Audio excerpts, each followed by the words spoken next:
3 orang yang susah ditolong Allah. Nah ini dulu, tantangannya dulu. Sebelum kita masuk, 3 orang yang pasti ditolong Allah. Iya. 3 manusia yang tidak akan ditolong Allah, Bapak Ibu sekalian. Pertolongan Allah jauh dari orang-orang ini. Bahkan disumpahi tidak ditolong Allah oleh Nabi SAW. Orang yang pertama yang tidak akan ditolong Allah, man kana fi qalbihi mithqala dzarrah min kibar. Orang-orang yang di dalam hatinya, kata Nabi, la yadkhulul jannah, tidak akan masuk surga. Bayangkan ini. Ya. Kalau di hadis yang lain Nabi bilang, man kana akhiru kalamihi la ilaha illallah. Siapa yang akhir ucapannya la ilaha illallah, dakhalal jannah, dia masuk surga. Maka ada juga ucapan Nabi, man la yadkhulul jannah, tidak akan masuk surga. Man kana fi qalbihi mithqala dzarrah min kibar. Siapa yang di dalam hatinya sebesar biji zarrah dari kesombongan. Maka orang sombong nggak ditolong Allah, Pak. Iya. Maka seorang manusia, dia mau siapapun, apapun jabatannya, iya, jauhkan diri dari kesombongan, Bapak Ibu sekalian. Jauh orang dari kesombongan, jauh orang dari pertolongan Allah kalau dia dekat dengan kesombongan. Iya. Kata Allah Subhanahu wa taala dalam ayat yang lain, "Innallaha la yuhibbul mutakabbirin." Allah enggak suka orang-orang sombong. Iya. Makanya kan Pak, kalau kemudian kata Nabi tidak masuk surga yang sebesar biji zarrah kesombongan. Iya, dalam hatinya. Maka siapapun kita hari ini, Bapak Ibu sekalian, ya, ini banyak pejabat, banyak bos-bos. Tetangga saya ini, masya Allah, ya, kita paling belakang, tapi masya Allah di sini banyak orang nomor 1 di perusahaan, orang nomor 1 di kampus, orang nomor 1 di, ya, tempat kerjanya. Saya mengingatkan diri saya dan semua kita, jauhkan diri dari kesombongan, Pak. Dunia ini kita dari tanah. Makanya Nabi itu pernah ngingetin sahabatnya dengan begini. Kata Nabi SAW, kullukum min Adam wa Adam min turab. Cara Nabi ngingetin sahabatnya biar dia nggak sombong, Pak. Dia bilang, kamu semua itu, kata Nabi, kullukum, kalian semua itu min Adam, dari anak cucu Adam, wa Adam min turab, dan Adam itu dari tanah. Tuh, coba cara Nabi ngingetin sahabat untuk nggak sombong. Nabi nggak bilang, jangan sombong. Itu di hadis yang lain ada, tapi di pertemuan dengan sahabat-sahabat dekatnya, ya, orang-orang terdekatnya, cara Nabi halus sekali. Ada Abu Bakar yang punya kekayaan luar biasa, ada Utsman, ada Abdurrahman bin Auf, orang kaya semua nih, ada Umar, petinggi Quraisy. Ya. Kata Nabi, kullukum min Adam, kalian tuh dari Adam, wa Adam min turab, Adam tuh dari tanah. Cara Nabi ngingetin, kalian tuh kalau Adam saja, Nabi pertama, manusia pertama itu kembali ke tanah, apalagi kamu. Subhanallah. Ya, wa Adam min turab, dan Adam itu dari tanah. Maka nggak sedikit dikaitkan dengan Adam. Iya. Nabi Adam alaihissalam sering disebut Nabi dalam beberapa konteks ceramahnya, konteks nasihatnya kepada para sahabat, mengingatkan para sahabat untuk sadar bahwa subhanallah, semua kita ini anak cucu Adam, dan semua kita seperti Adam. Kalau Adam kembali ke tanah, maka kita akan kembali ke tanah. Nah, orang yang kedua yang tidak akan mendapatkan pertolongan Allah, az-zulmu zulumat, kata Nabi SAW. Rasulullah bersabda, kezaliman itu kezaliman yang banyak di hari kiamat. Maka tidak pernah masuk surga orang zalim sampai selesai dia di depan pengadilan Allah. Kata Nabi SAW, la yazalu qadama abdin yawmal qiyamah hatta tus'al an arba'. Tidak akan bergeser di padang mahsyar nanti, nggak akan bisa masuk surga sampai orang lolos 4 pertanyaan. Ya. 4 pertanyaan ini, Bapak Ibu sekalian, dalam hadis sahih Bukhari, kata Nabi SAW, yang pertama ditanya tentang an umrihi fima afnah, umurnya untuk apa dia lakukan.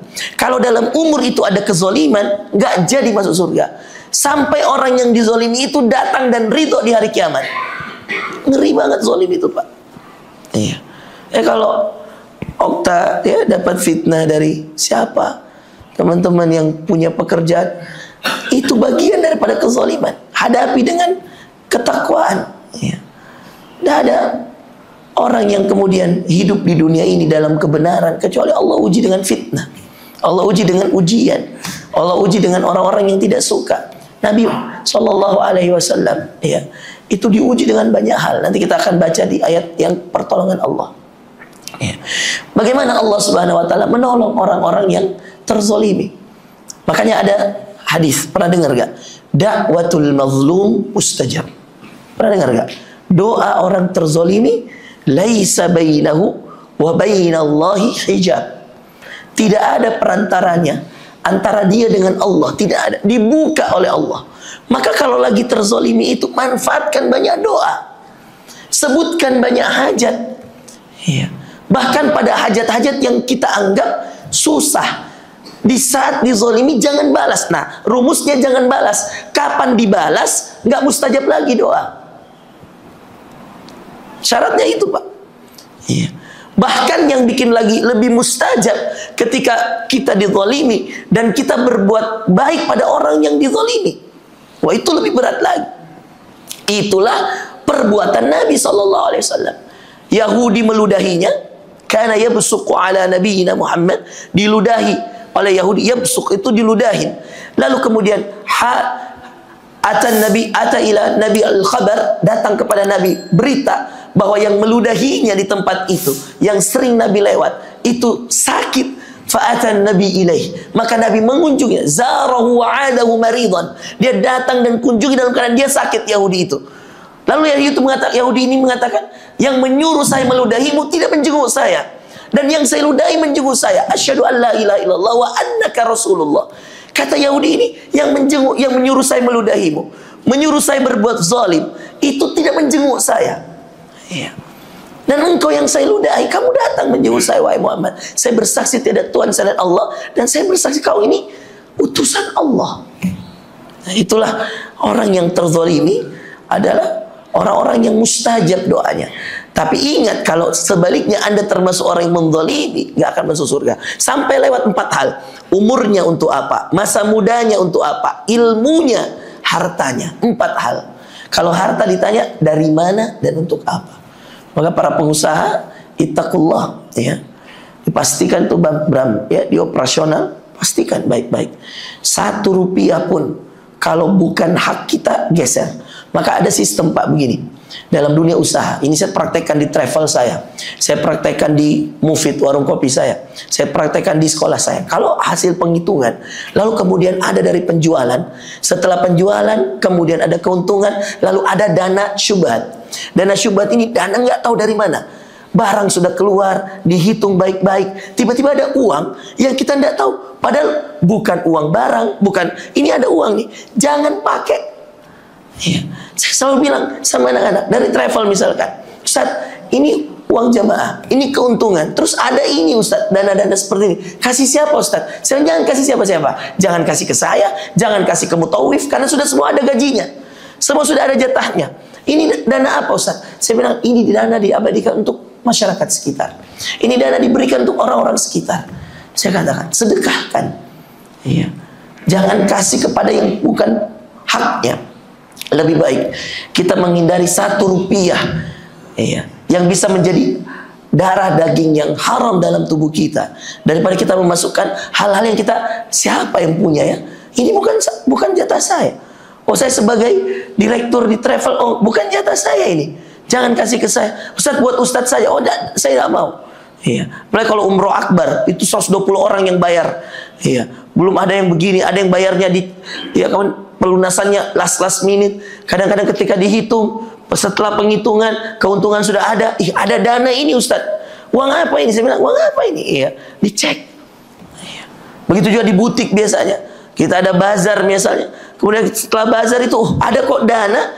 Barang sudah dihitung, keuntungan sudah dihitung. Tapi kok ini ada. Itu dihindarkan diri dari kezaliman itu.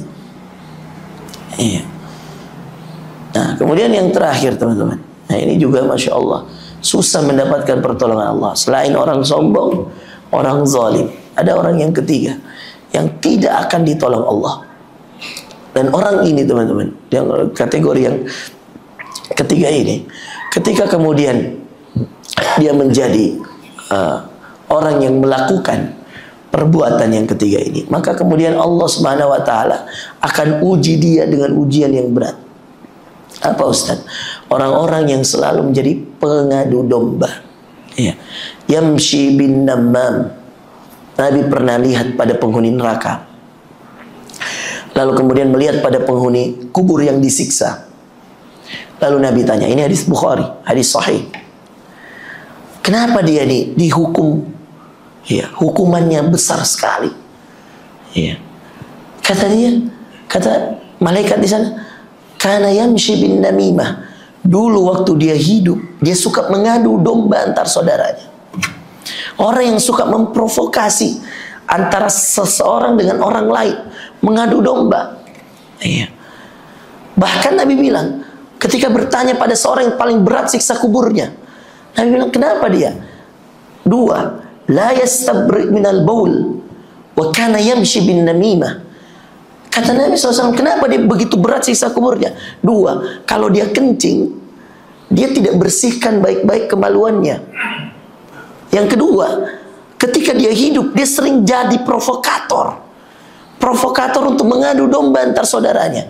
Ya, mudah-mudahan di bapak-bapak tidak ada. Ini yang biasanya banyak begini ibu-ibu, Pak. Nah, dia berkelompok.